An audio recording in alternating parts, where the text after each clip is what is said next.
you want to be healthier, yet you just don't know what to do? All these shows telling you this and that, but nothing seems to work. Well, listen close. Golden State Media Concepts has got something great for you. The Health and Wellness Podcast dedicated to workout trends, healthy eating habits, diet, and everything about healthy living. Join us in our banters as we help you not just live life to the fullest, but live it to the healthiest.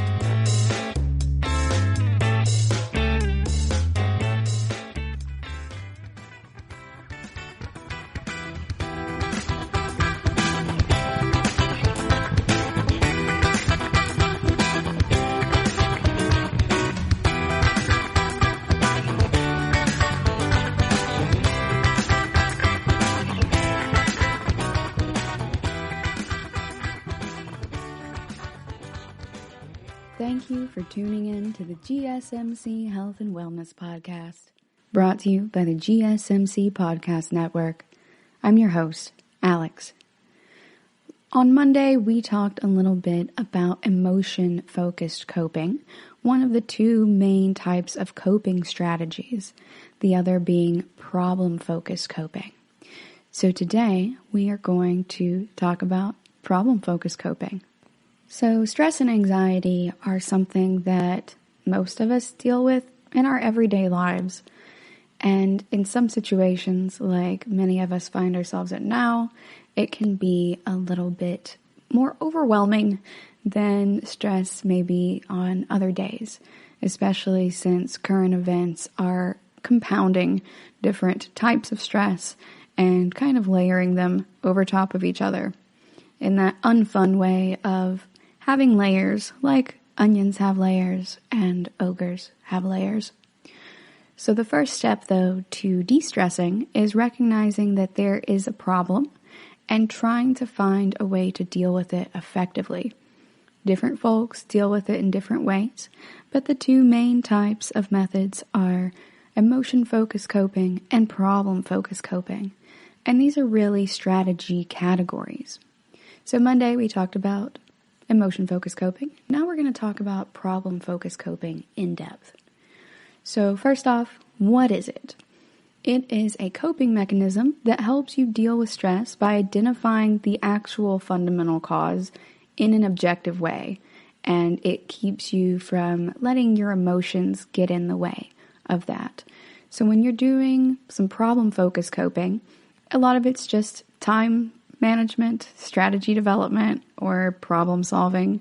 So if you have like an exam coming up or a big presentation for work, then you can deal with the stress of that in a couple of ways. You can try to complain about the test to your friends and emotionally vent, or you can prepare a study schedule ahead of time or a presentation schedule ahead of time. So getting that schedule prepared is problem-focused coping. It is trying to deal with the specific type of stress, while ranting about it is emotion-focused coping. It won't address the stress effectively. It's more like a temporary pressure release valve. Another type of stress that may be combated with problem-focused coping is like having a dental appointment that you're nervous about. So you might not be able to develop solid problem-focused coping strategies on this one since it's outside of your control. And in this case, you may want to focus more on emotion-focused coping, like trying to think positively or trying to distract yourself about the unpleasant feelings that you associate with the procedure. However, I think that you can do some problem-focused coping in this situation too. So think about why you are nervous about the dental procedure. Think about any dental procedures you have had in the past and how you may have been nervous at the beginning, but afterwards you were fine. If you have feelings like you don't like your dentist or you think that they're too rough, try communicating that with them or just try another dentist. Get some recommendations from your friends until you find someone with whom you're comfortable. That is one of the things that I've done in the past, is just change doctors until I found one that worked for me. And it often doesn't take that many tries. It just depends on you as a person, as an individual, and what you are looking for that makes you feel heard and makes you feel like you are also a part of the collaborative process of healing yourself. So, with problem-focused coping, it's generally considered to be better than emotion-focused coping for most situations. If something is truly outside of your control, like you didn't get a job that you were wanting, or you were fired or furloughed or laid off, as many people are right now, then emotion-focused coping can be the most effective because there's not necessarily a problem that you can solve right then. In order to solve that problem of how you're feeling, you would have to redirect your energy and solve it in a different way. So you would have to kind of create not really a secondary problem, but you have to get creative with the solution. So for example, if you didn't get a job that you wanted, you can go ahead and take a step back and think about how the person who interviewed you likely also had other people who were just as qualified, perhaps even more so, because it's not personal, as we discussed on Monday, and it's not necessarily about you. They're looking for the best candidate for the job, and sometimes you can have a ton of great candidates, but still not be the best one for the job. I personally have experienced that. I made it through 2 rounds of interviews, including a presentation that I prepared a grant proposal for a nonprofit a while back, and I didn't get the position, even though they told me several times that I was an amazing fit and that we had a lot in common. And I actually pitched an idea that they had just had a discussion with another corporation about a partnership with them that morning. So they were really jazzed and enthused, but after my interview, they still had other people to interview, and they found somebody who was a better fit for that. So you can commit no mistakes and still lose, as Captain Picard says. That is not a weakness. That is life. So it's okay when that happens. So for emotion-focused coping with that, I could just put myself in their shoes, like we discussed, and say, hey, they probably also had some other candidates who were dope. And that makes me happy for them because I firmly believe in that nonprofit's mission and I want them to have the best person that they can for the role. But for problem-focused coping, I can also look at it and go, hey, I learned some lessons in this interview as well. Now I have interview experience in that particular realm. And I did really well on my first time out of the gate. So I'm going to take these lessons that I learned and I'm going to apply them to future interviews or future resumes or cover letters, whatever it is that you learn from that specific thing, and then go ahead and go on to the next one. So one of my ways to tackle a problem is to tackle the next problem.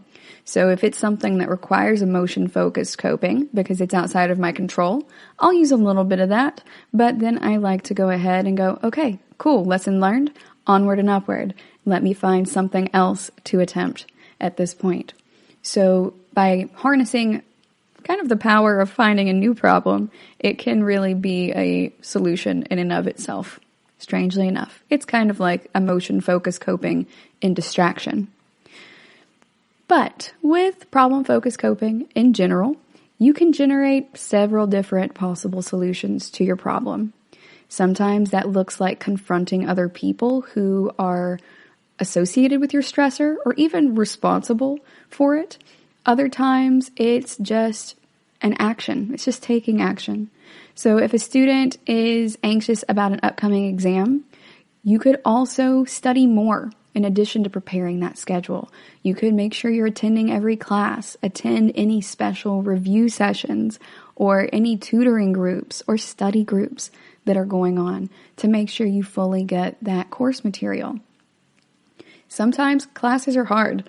I had a little bit of trouble in cellular and molecular biology, guys, and it just wasn't clicking the way that the teacher was conveying it.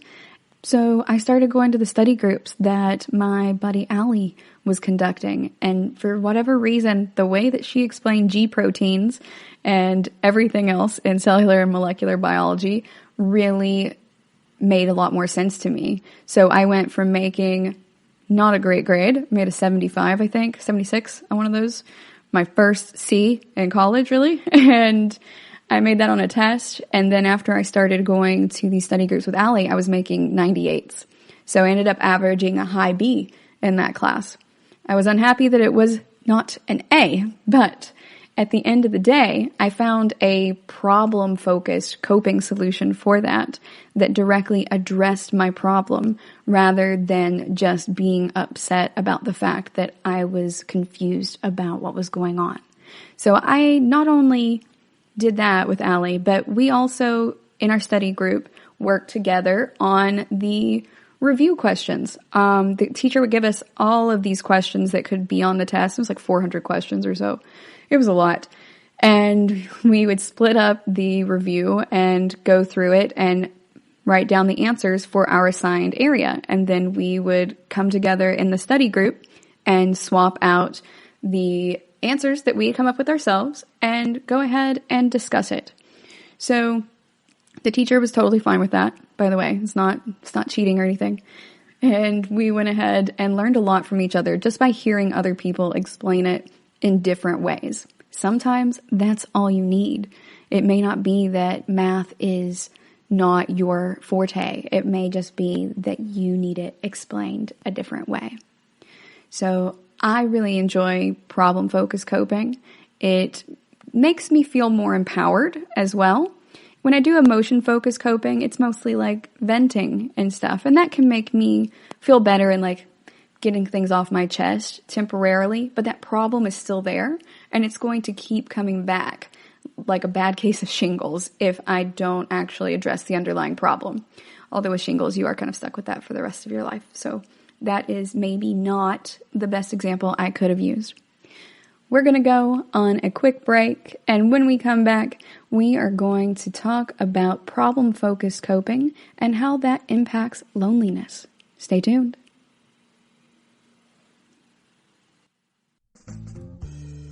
Are you looking to learn more about the latest trends from the fitness world?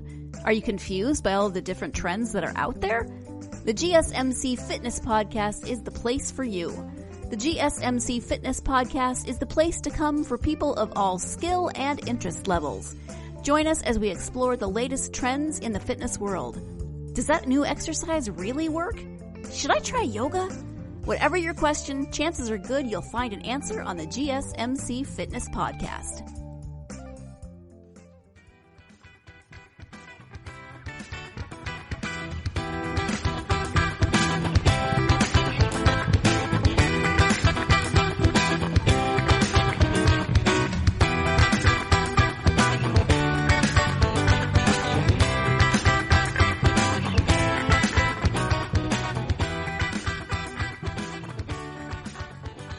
Welcome back.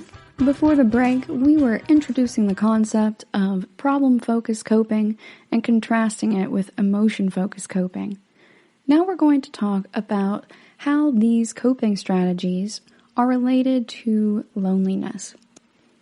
So first up, a lot of people have trouble with loneliness, particularly older individuals, and especially right now while we are all going through social distancing, it can be a lot for folks. And if you listen to our loneliness episode, then you know that loneliness can actually be detrimental to our physical health as well as our emotional and mental well-being.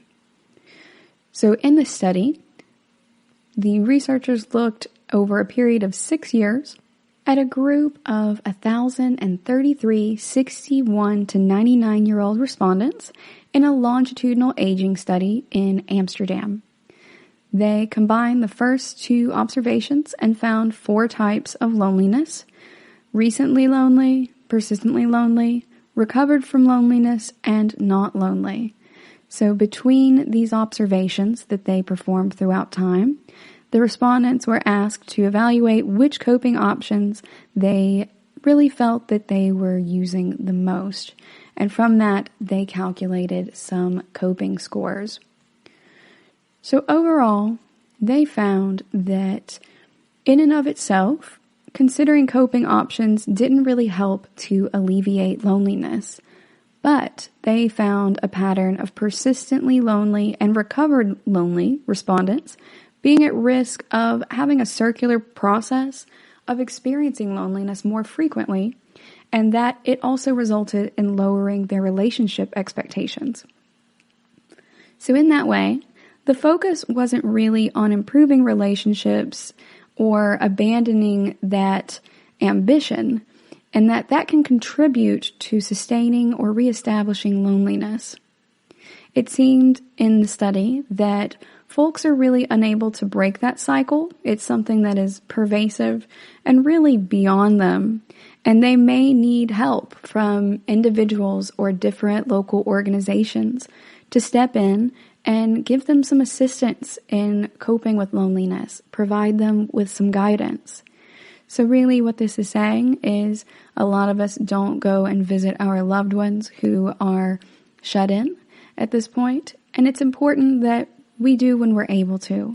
And if you live far away, reach out over the internet. Even if it's not a face-to-face conversation, it can be very helpful for alleviating loneliness. FaceTime your grandma, message her on Messenger or whichever platform that she's using. If you're around, try to stop by, even if it's only for a little bit. You're going to make their day and help break up that cycle of loneliness.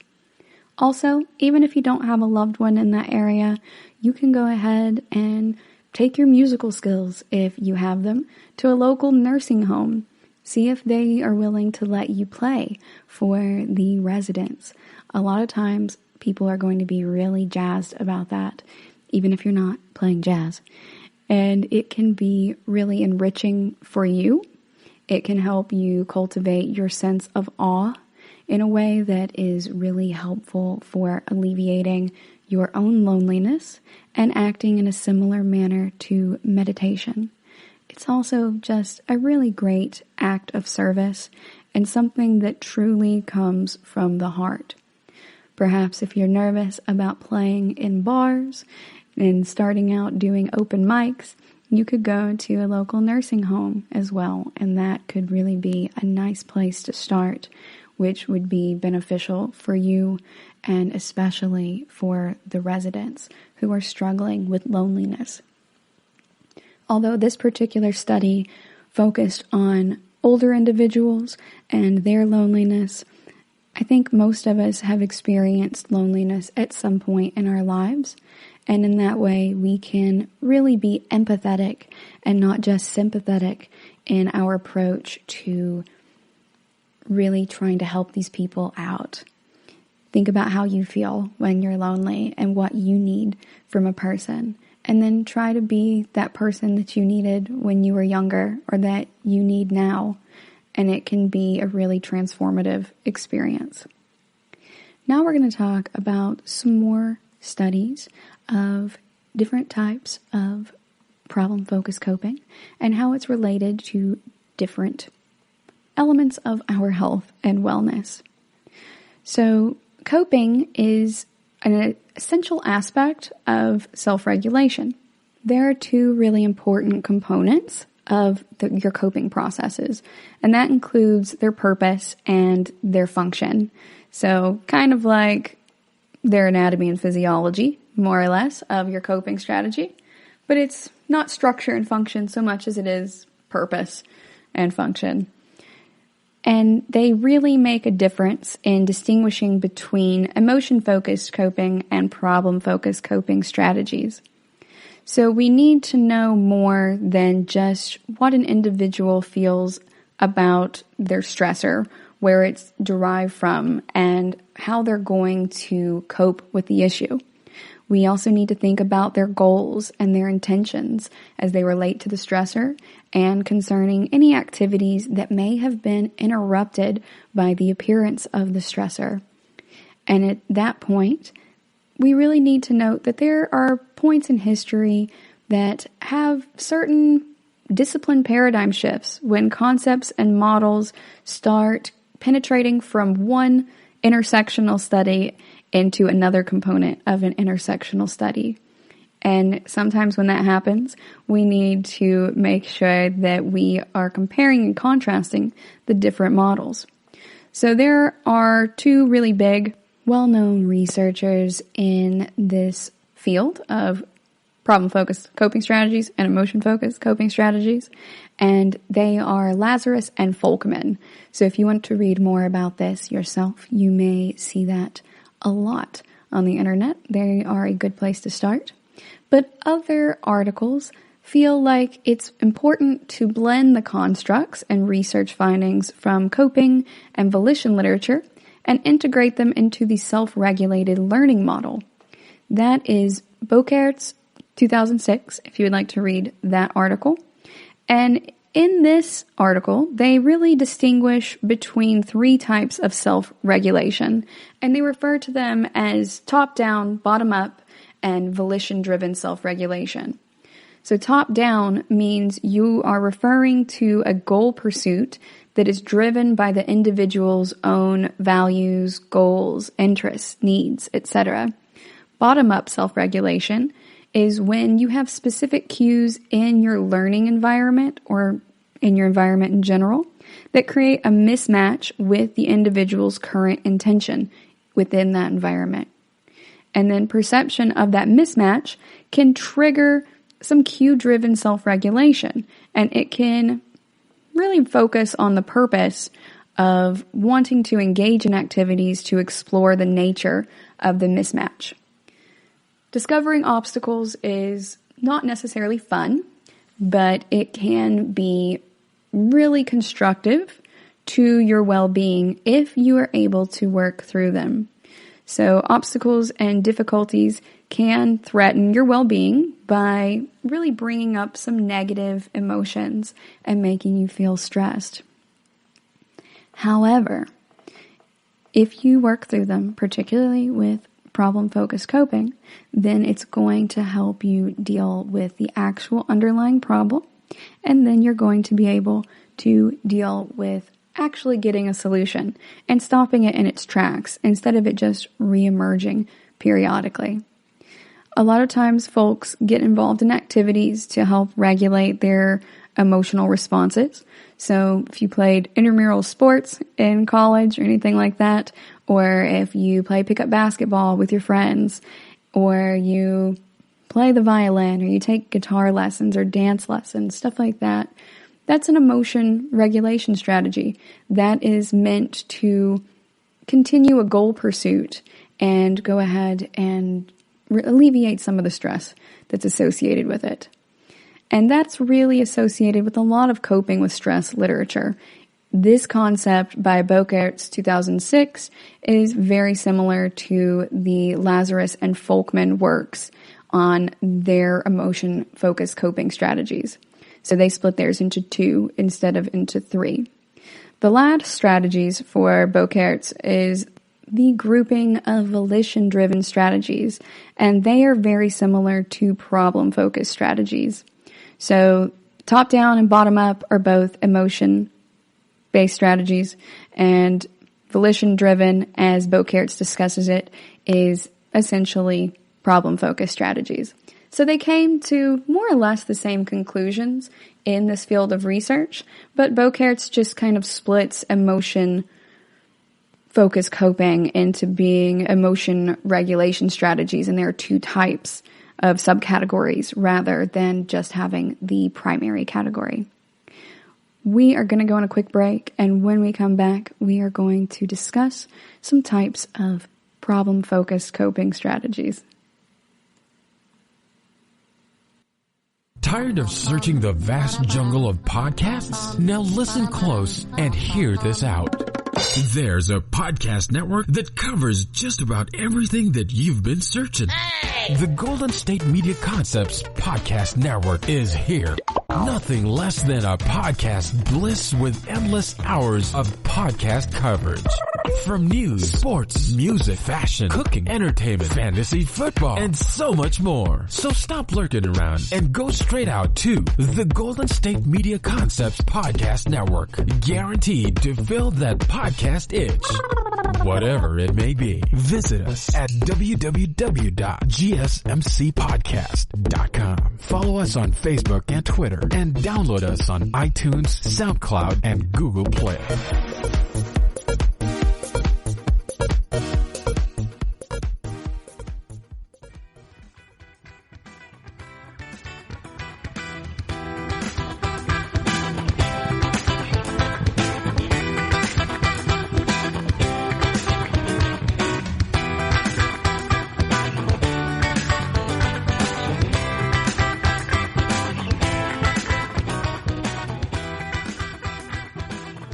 Before the break, we were talking about the relationship between problem-focused coping and loneliness, as well as the different types of discussions they have in the stress field related to how they separate coping strategies.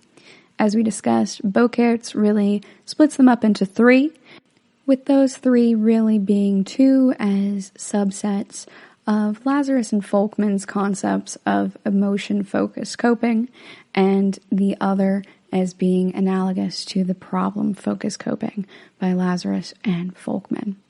So they may come to different terms, but at the end of the day, a lot of times they really do agree, even if they are calling them something different. A rose by any other name would smell as sweet.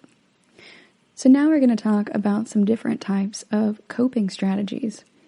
So with problem-focused strategies, remember this is directly tackling the problem that is causing the stress.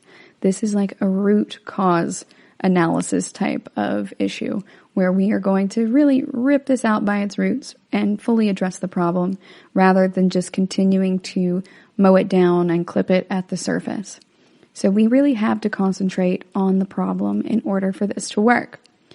One of the ways that you can do this is by analyzing the situation. So stand back and objectively look at what's going on. Pay attention. Avoid taking on more responsibility than you can really handle.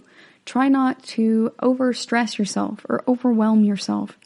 It's important that you know when to say when, and that when you need to, you do. People will respect it in general. It's really important that you're able to only attempt to do what you can do, because otherwise you're just setting yourself up for stress. And I am pretty much preaching to myself at this point about this issue. I historically take on way too much, and I'm learning how to say no. I'm learning when to say when, so I don't overwhelm myself. And it's actually working out really well for me. It's allowing me to have easier discussions with folks as well about my personal needs and boundaries. And I know, as my buddy Preston would say, that's such a 30-year-old woman thing to say. But, I'm 31, guys, and here we are.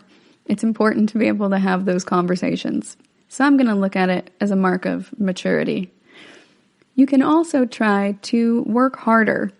So first off, we want to make sure that we did not take on too much responsibility or just putting too much on our plates. But if we have a regular amount of work to do and we are not being overtaxed, then we can go ahead and try to maybe work a little bit harder.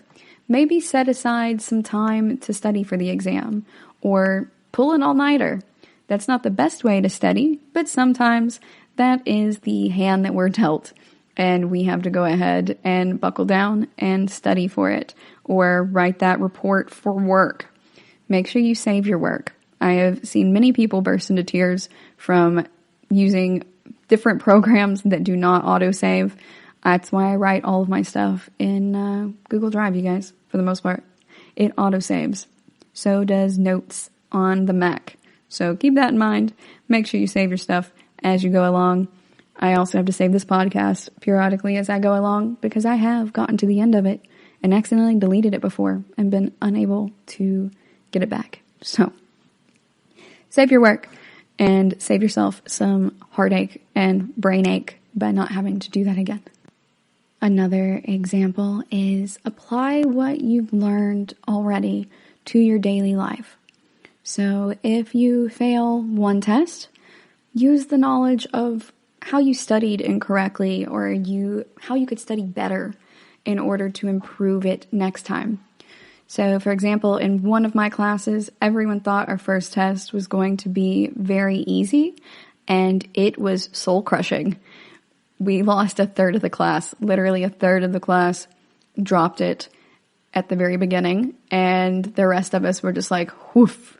It was a lot, but it taught us about what the content on the test was going to be like, how the questions would be asked. And so it also taught us how to study better for it. It was for an osteology class, human osteology, so you're learning bones and how to tell left from right and everything else. So it's really important that when you have them in separate pieces, that you are able to orient them in a specific way. So we learned from that test that instead of trying to study using the book, that it was really important to go ahead and study by going down to the bone lab and studying there with hands-on material.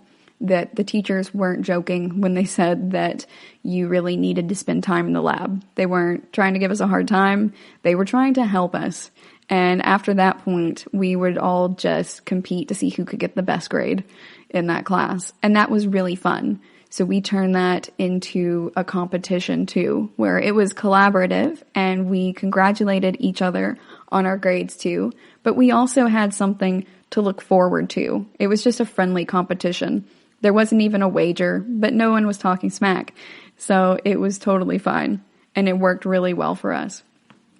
So we applied that to our next test and then we knew the steps for that. So if you have left a job, you know the steps to apply for a new job if you have already obtained one before that.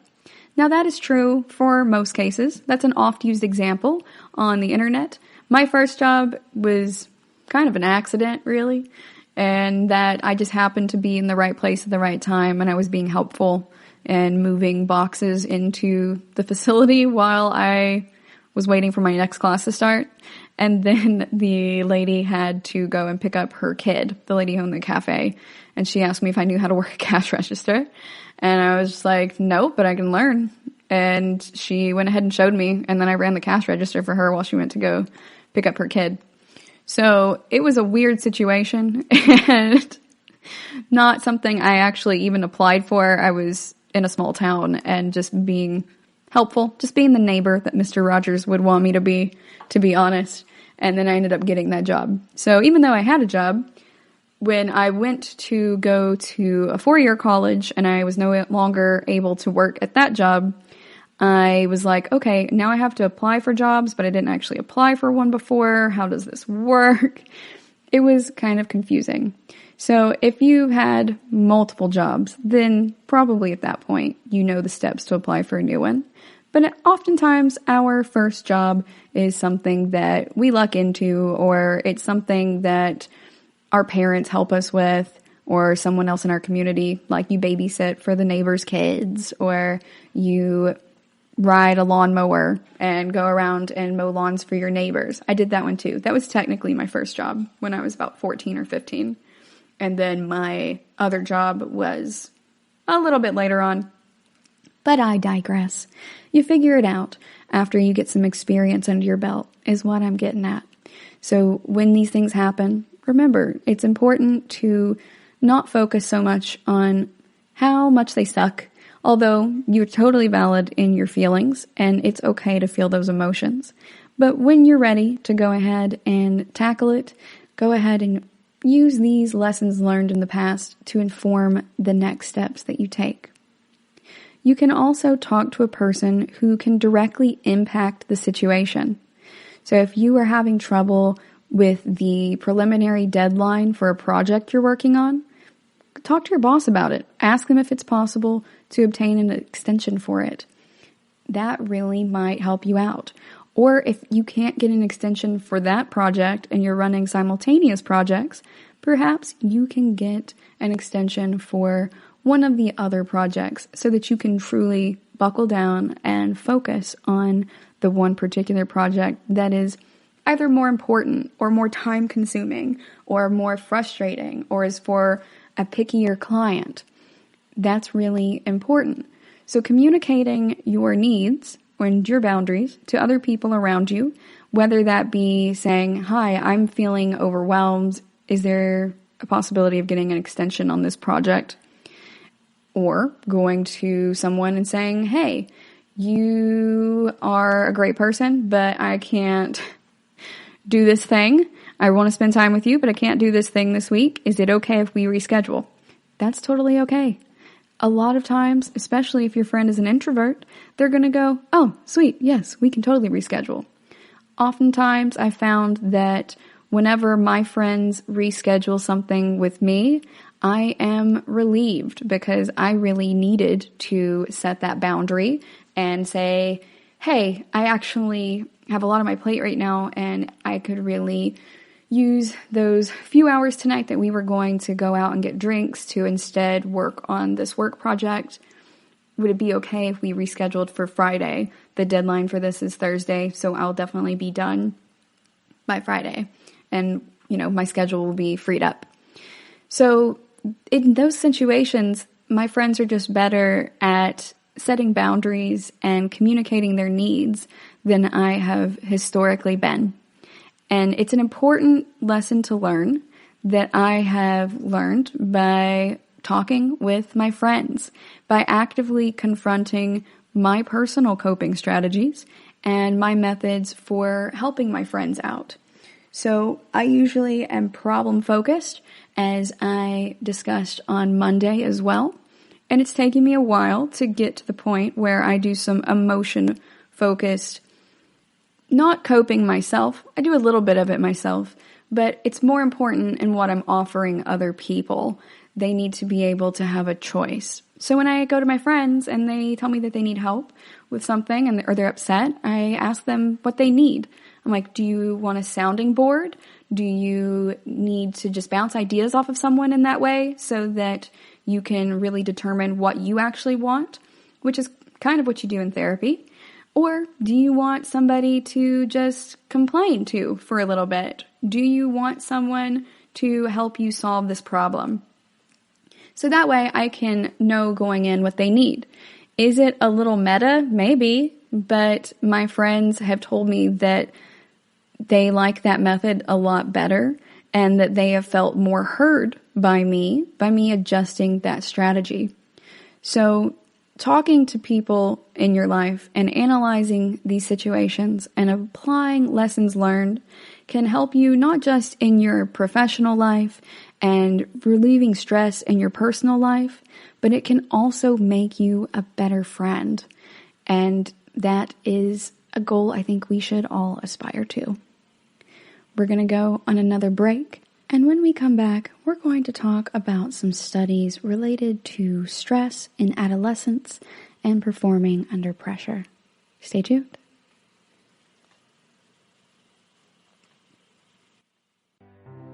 The GSMC Life and Happiness Podcast takes you on a journey of exploration. We'll discuss tried and true methods alongside the latest trends of how to best live your life to its fullest and happiest. From psychology to meditation, science to self-help books, the GSMC Life and Happiness Podcast will help you to discover what makes you happy and how you can live life being the best you possible. Download the GSMC Life and Happiness Podcast on iTunes, Stitcher, SoundCloud, Google Play, or anywhere you find podcasts. Just type GSMC in the search bar.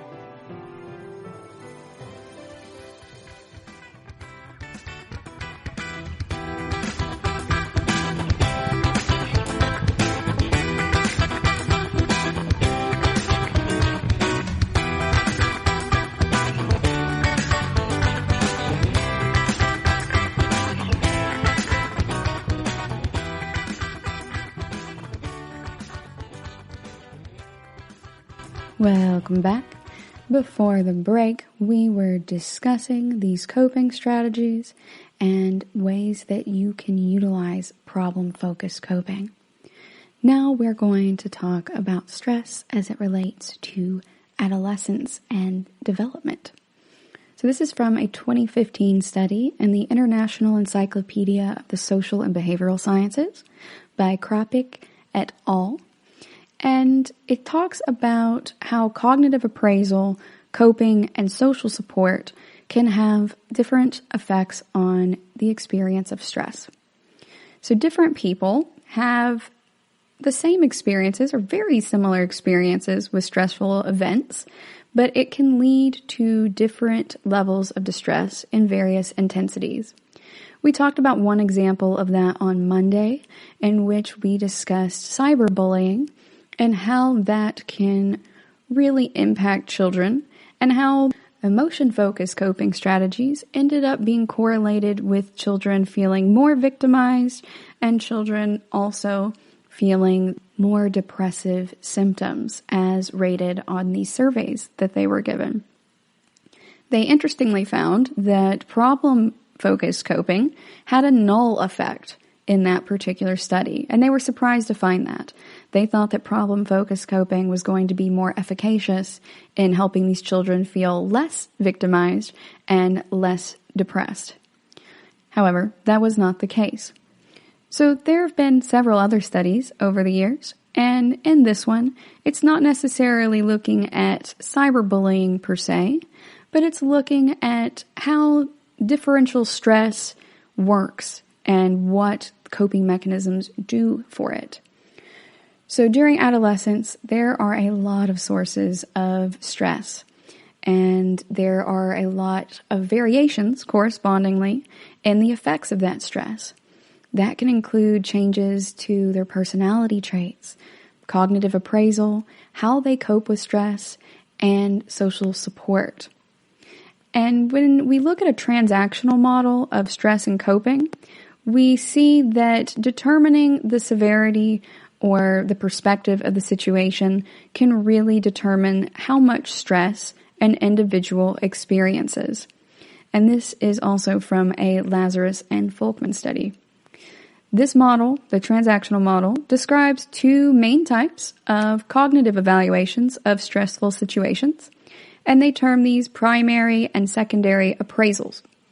So a primary appraisal means that the individual's assessment of the stressfulness of the situation is measured. So that is something that is coming directly from the individual. And situations that may be appraised as stressful can really be termed to involve harm, threat, loss, or a challenge, perhaps, in this section. In secondary appraisal, that includes the individual's assessment of whether the situation that's causing the stress can be controlled and to what degree, as well as their choice of coping strategies. Again, very Viktor Frankl, when one can no longer change their circumstances, we are challenged to change ourselves. That's really what we are getting to with the secondary appraisal, what we're doing about the situation. So these two different types, primary and secondary appraisal, are really parallel processes to each other, and a lot of folks use them without even consciously tapping into them. Coping is usually defined as a constantly changing cognitive and behavioral effort to manage specific external or internal demands that are appraised by the individual or determined by the individual as being taxing or really exceeding the resources that that person has, whether those resources be social support or just having the spoons really to deal with what's happening at the time. And according to this theory, you separate the types into problem-focused and emotion-focused coping. So that's your deep dive into Lazarus and Folkman, 1984. And problem-focused coping is really directed outward to change some aspect of the environment, or inward as well to alter some aspect of yourself. So doing your inner work may be viewed as being an emotion-based coping strategy, but really, I would classify it more as problem-focused coping. On the one hand, it is helping you to process your emotions and to direct your thinking into a specific way, but it's also actually solving a problem. So if you're sitting down and you're doing your inner work, as Robert Johnson and Carl Jung discuss it, then that really means that you are altering something inside yourself, an aspect of the self. Because according to them, inner work is trying to integrate the self. You're integrating the shadow, which is the parts of you that you have repressed, including some noble parts, as well as the dark parts or the parts that you don't like about yourself. And you're integrating that with the ego, which are the parts that you embrace. And in our shadow and ego episode, we talked about how this is like a seesaw. And on the seesaw, you have ego and shadow on opposite sides, but the self is in the middle. It's really at the fulcrum. And so if you get those into balance with each other, then you can really integrate the whole self. You can turn that Venn diagram with that small mandorla in the middle into being one whole circle. So two completely overlapping circles that appear as one. That is the goal for that. So changing the self, as Viktor Frankl and Robert Johnson and Carl Jung discuss it, can really be a solid problem-focused coping mechanism because it's about long-term change as well. It's not just short-term, hey, I want to feel better right now, so I'm going to have a couple of drinks. And I don't mean to be disparaging to folks who use that as their coping mechanism. Not going to lie to y'all, I've had hard days and come home and just been like, man, I could really use a beer right now. And then I go ahead and have a beer or two. It just depends on the type of problem. But problem-focused coping is really my go-to. And it can really include different cognitions and behaviors that are directed specifically towards analyzing and solving a problem. And it may include dividing up your problem into smaller, discrete, manageable components. It can also be seeking out more information. I call that one collecting more data. And that is partly because I'm a robot, partly because I was an academic researcher. But for me, that is what rings truest. That's what feels most authentic to me. So if I feel confused about something or I'm having a problem with something, then I think about where I am as a person and why this is upsetting me and whether or not I am upset to a normal degree or if I am kind of outside of that normality curve, that normal distribution of being, within 2 standard deviations of the mean and all that jazz to make sure that I am being rational about it. Now, I know emotions are irrational, but by stepping back and objectively examining and analyzing them, then that helps me to think my emotions rather than to just feel them. It's important to do both, but being able to think through your emotions can be really important in your coping toolkit. So you can combine problem-focused and emotion-focused coping. An example of that is writing in a journal. If you journal, like how I referred to shadow journaling as being the inner work journal, so I sit down and I write about something that I think is bothering me, and I'm like, I'm going to write for 20 minutes, minimum. And the goal is just to write whatever comes to mind. Even if you are writing things like, I don't know what to write about today, stuff like that, or, I feel bleh today, I don't really feel like writing, write that down. It is just free thought. No one else has to see it. It doesn't have to be a masterpiece of literature. Really, all it is you getting these emotions out and getting to the crux of it. So journaling and gratitude journaling are considered to be tools in the emotion-focused coping toolkits. But if you then go back and review what you've written and you start looking at the way you phrase things or your cognition and your behavior or your mood in the moment, or if you're going back through several pages of it and you start to see a pattern about what may actually be bothering you or how you're approaching situations and how those don't work out the way that you intended, then you can start tackling the actual problem that will result in you not having those negative feelings anymore. So that's really important to keep in mind. You don't have to just use one or the other. You can also use both. We're going to go on another break, and when we come back, we are going to talk some more about problem-focused coping. Are you tired of the same old news? Are you sick of the seemingly endless political spin and negativity? The GSMC America Still Beautiful podcast is a weekly news podcast covering all the top positive and uplifting news stories. We cover stories that will inspire, uplift, and remind you of the good in the world. Tune into the Golden State Media Concepts America Still Beautiful podcast to get all the great and positive news stories of today. Download the GSMC America Still Beautiful podcast on iTunes, Stitcher, SoundCloud, Google Play, or anywhere you find podcasts. Just type GSMC in the search bar.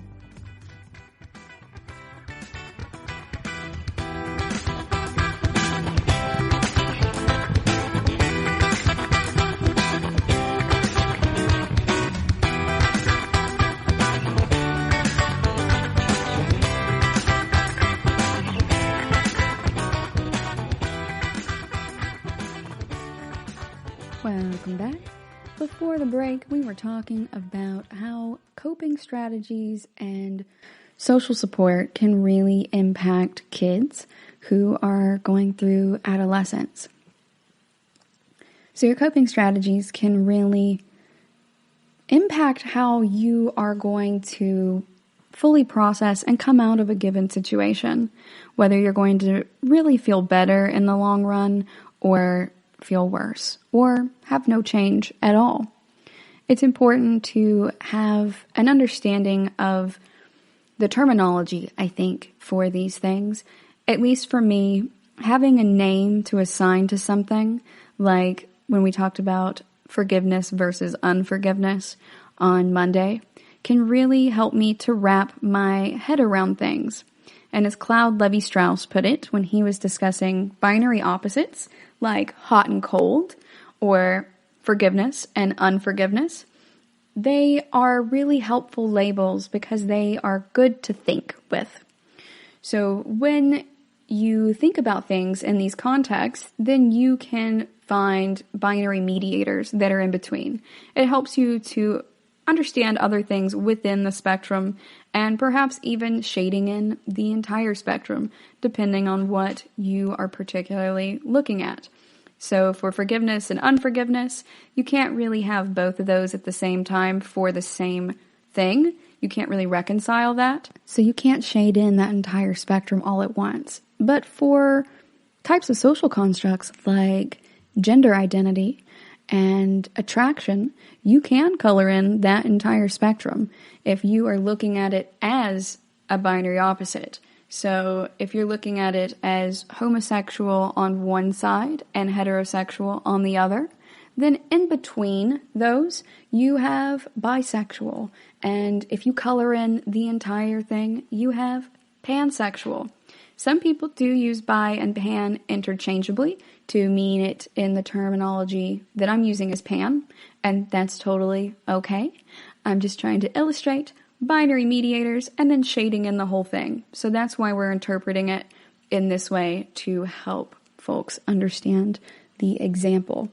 So unlike forgiveness and unforgiveness, you can actually shade in some spectra completely to where you can hold seemingly opposites simultaneously.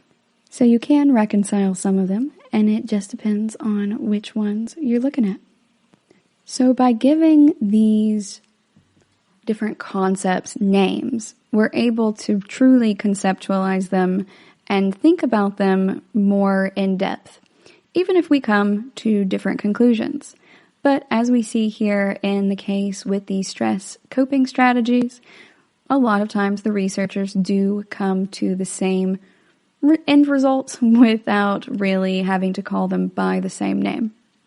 So, to that end, we're going to continue talking about problem-focused coping and how that impacts kids.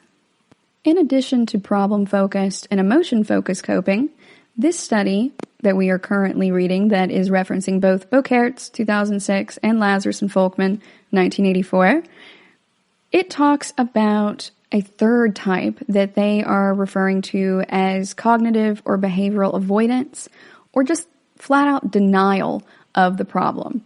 So they are shortening that to avoidance coping, and some different groups use that type. Lazarus and Folkman tend to group avoidance of these types of issues as being a subset of emotion-focused coping.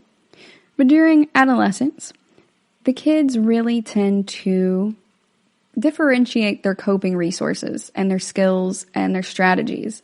And they are trying to do problem solving, but they are also working with their current level of cognitive development and their social skills and social experience and circumstances. So adolescence is something that we all have to go through if we are adults. And it is a part of our lives that is characterized by a lot of changes that happen very quickly. You're getting physical changes, and that includes not just growing taller and getting your period and stuff like that, growing facial hair, but also you're going through a lot of hormonal changes that you might not otherwise be cognizant of. You have a lot going on. Your brain is growing, and everything just feels like a lot, you guys. So between 13 and 15 years of age, there's a significant decrease of avoidance coping in the literature. They've also found that older adolescents tend to use wishful thinking and distancing less than they did before when they were younger. Adolescence is a really important period for developing some ineffective coping strategies that may stick with you for a long time. That includes social withdrawal and alcohol and substance use. So you really want to make sure you're being there for the kids in your life when they need you.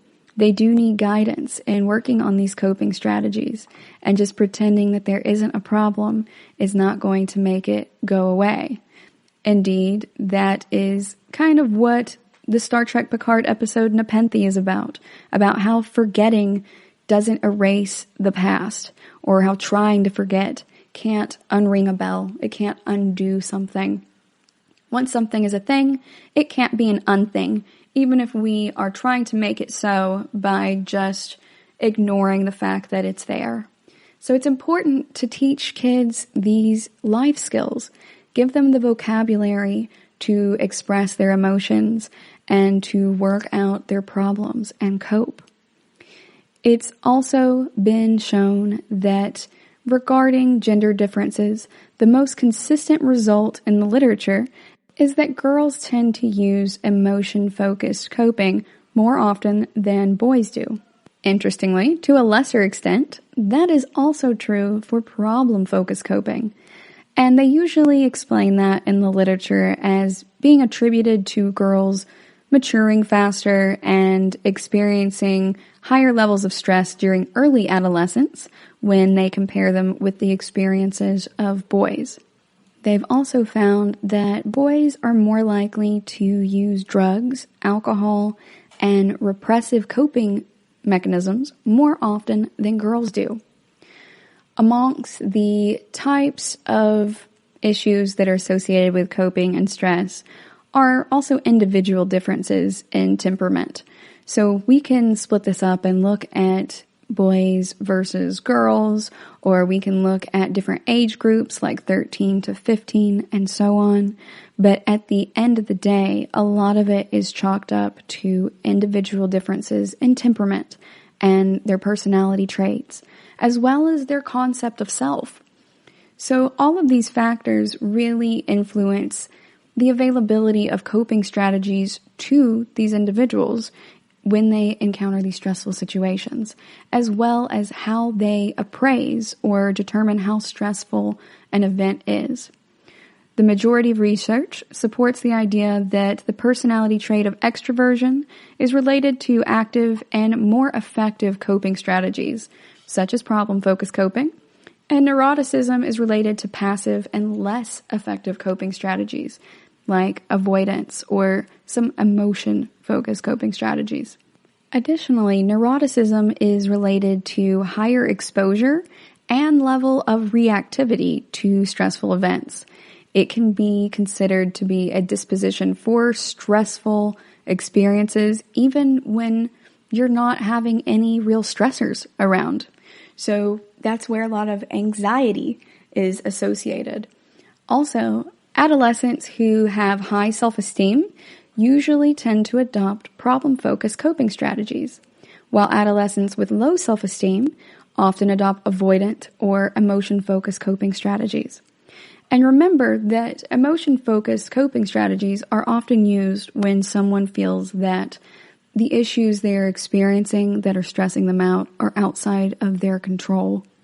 So that makes a lot of sense. If you have low self-esteem, you may not feel like you can have much of an impact on the world around you or on the stressors in your environment. And so you just avoid the issues or use emotion-focused coping strategies. That's overall not healthy. You can use a mix of them, and for issues that you really can't change, then use emotion-focused coping strategies. But one way to improve how you react to stress and which coping strategies you use can be to work on your self-esteem. And that can be as small as starting with things like, my body is good for getting me from place to place. You don't have to start with loving your body. You can work your way up to it. You can take the little steps. You don't have to love your mouth, like how your mouth looks.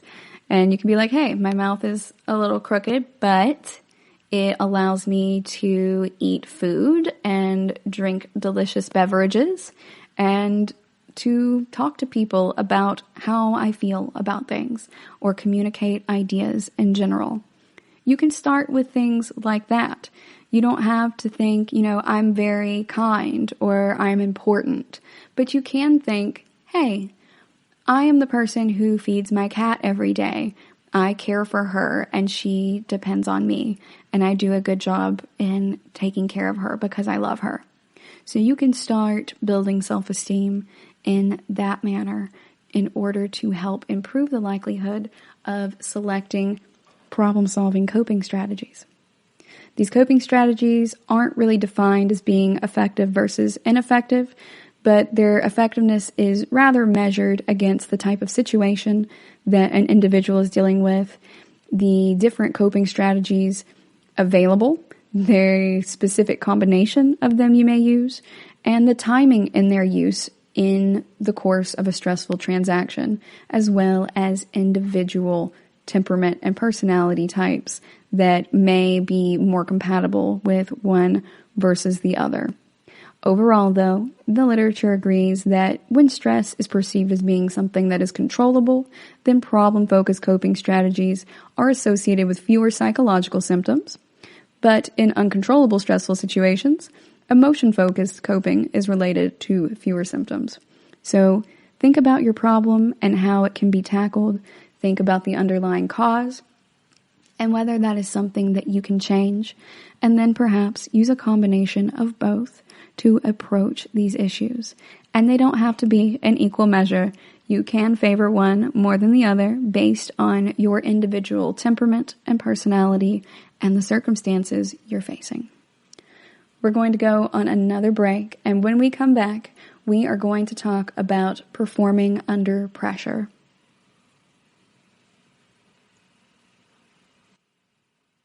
GSMC Beauty Tips Podcast gives you advice on everything from hair to fashion to skincare products. We'll talk about the latest trends in makeup, hairstyles, and anti-aging remedies. And we'll cover all of the newest fashion trends. If you have an interest in or questions about the beauty trends that might work best for you, the Golden State Media Concepts Beauty Tips Podcast has got you covered. Download the GSMC Beauty Tips Podcast on iTunes, Stitcher, SoundCloud, Google Play, or anywhere you find podcasts. Just type GSMC in the search bar.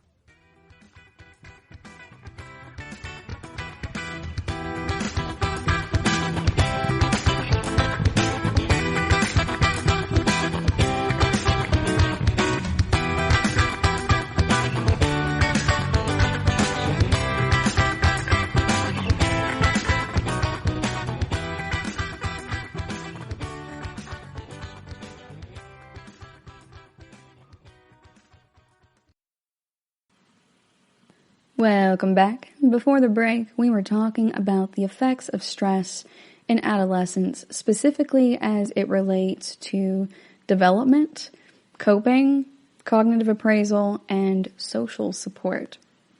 Now we're going to talk about performing under pressure, how stress can really influence us, and how we can try to cope with it using different styles. So this article is by Mosley and Laborde, 2016, in the journal Performance Psychology. So, in this study, the authors analyzed themes that were associated in the research regarding optimism in performing under pressure. And they measured that with multiple variables, including coping style, dealing with failure, and superior performance. Other studies have found that professional salespeople's job-related stress tended to be capable of being mediated by using different levels of dispositional optimism, and that was associated with problem-focused coping. And they found similar findings in studies with athletes, such as the article Grove and Hurd, 1997, if you're interested in reading that. So when individuals use problem-focused coping, it really directs your behavior to be more goal-oriented by changing or removing the source of stress. So think about how I was discussing learning lessons from things like job interviews that you don't land the job for, and using that as a lesson learned and taking that forward as growth to apply to another job and to perform differently and perhaps obtain this next job instead. That's changing or removing the source of your stress. I decided not to be upset about that and instead work on something else. So that's a goal-directed behavior. Concerning coping with failure, Seligman, who is a big name in psychology literature, especially in treatment types, as well as Nolan, Hoeksema, Thornton, and Thornton, 1990, went and did a study on elite swimmers, and they manipulated the feedback that they gave them. So, for example, they would shave off 1.5 seconds from a 100-meter swimming performance. And the results showed that after they manipulated that feedback and offered those negative events several times, the swimmers who possessed an optimistic explanatory style went on to swim the same or better in subsequent swims, whereas folks who tended to be more pessimistic had a lower performance. Now, the article I read did indeed say they took off 1.5 seconds of a 100-meter swimming performance, but they're saying that it's a negative event. So I'm thinking that they meant that they added 1.5 seconds to it because the swimmers are trying to be the fastest. So taking stuff off would be a positive event rather than a negative one. But this overall study suggested that optimistic swimmers were, on average, better able to perform under pressure, and that optimism could be used as a performance predictor, especially when it was following defeat. So essentially, folks who are optimistic are more resilient to stress under pressure. That makes sense. And I say that as someone who identifies as a realist, not as an optimist. I'm working hard on finding those silver linings, you guys. I'm not super great at it yet, but I have my moments, and it is something that I actively pursue. So that's part of my problem solving by looking at internal aspects of myself and trying to adjust them, like I'm fine-tuning a piano, a guitar, any type of instrument really, to make sure that it's running the most efficiently. So more recently, they replicated that Seligman study with football and basketball, and they found that the previous research from Gordon 2008 was substantiated. So optimism was also linked in these situations with successful performance. They also found that optimism was strongly associated with performance outcomes in first-year college students. They also found a similar result in restaurant managers, that they tended to have higher levels of dispositional optimism when folks were reporting lower levels of stress and job burnout. And ultimately, that led to higher job satisfaction. So they give these people these surveys and ask them how they're feeling about optimism and stuff, how they feel about certain events to gauge their optimism. And then they're also going to give them one about their stress levels, and they'll give them a survey about job burnout and job satisfaction. And then they can go ahead and check these out in a correlation to see what is actually a predictor of the others. It's really fascinating that they have found the similar results from such widely separated types of fields. So swimming, basketball, and football are all related to each other, of course, but, just in the fact that they are sports. We also have restaurant managers, though, which is very different from being someone who plays sports for a living. We also have first semester college students or first year college students who are trying to go out there and learn things.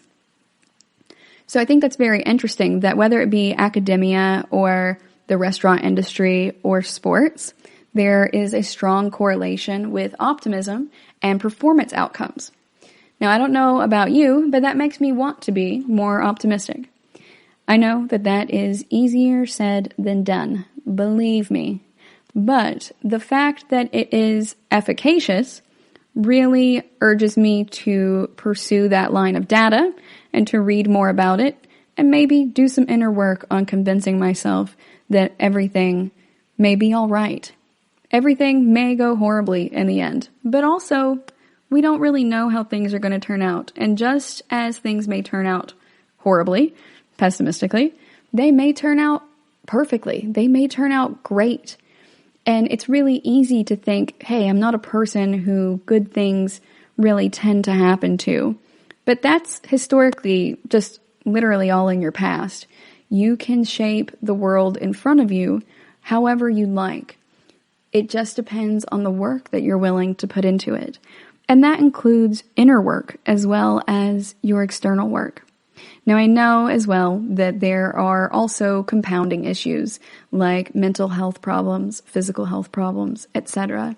And I don't mean to invalidate those or to say that all you have to do emotionally is pick yourself up by your bootstraps.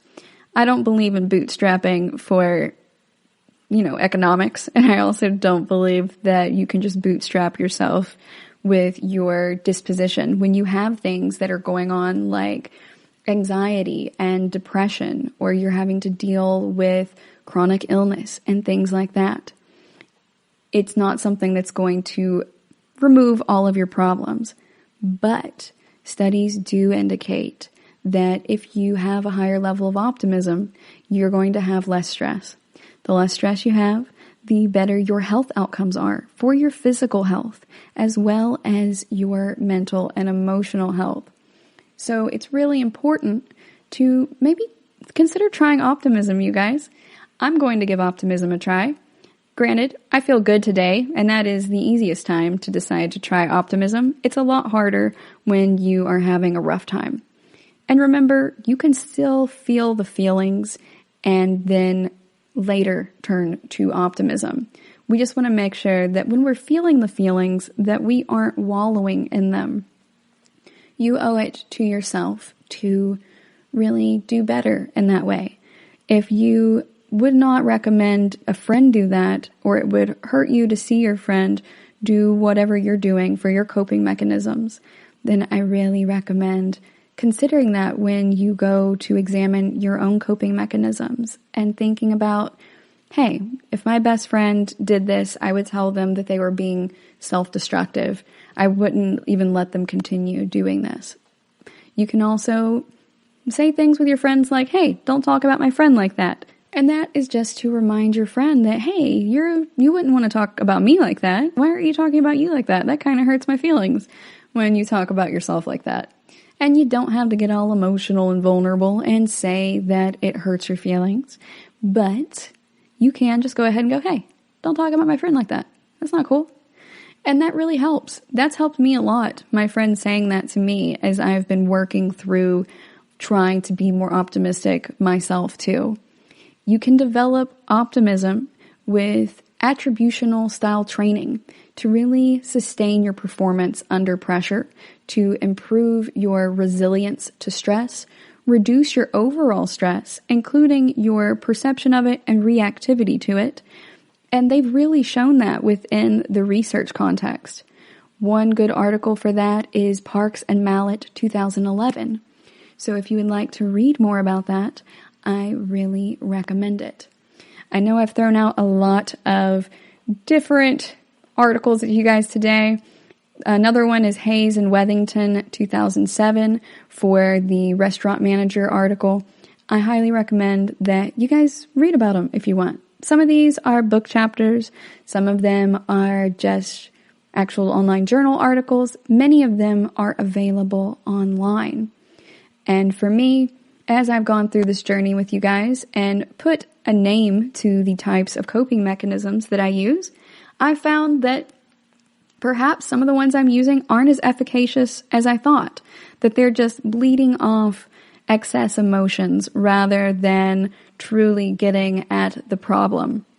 And even though I tend to be problem-focused in my coping, there are still some types of coping mechanisms I use that are perhaps toxic even. Not even just ineffective, but something that is perhaps hurting me in the long run.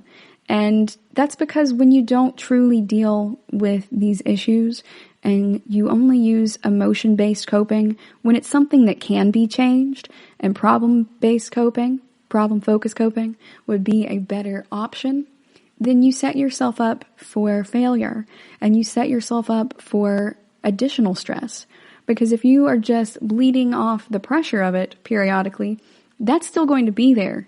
And then when you add another stressor into the mix and you are just using emotional-based coping for that, then it's going to continue compounding and keep adding on to the amount of stress you have until that pressure release valve is not going to be enough.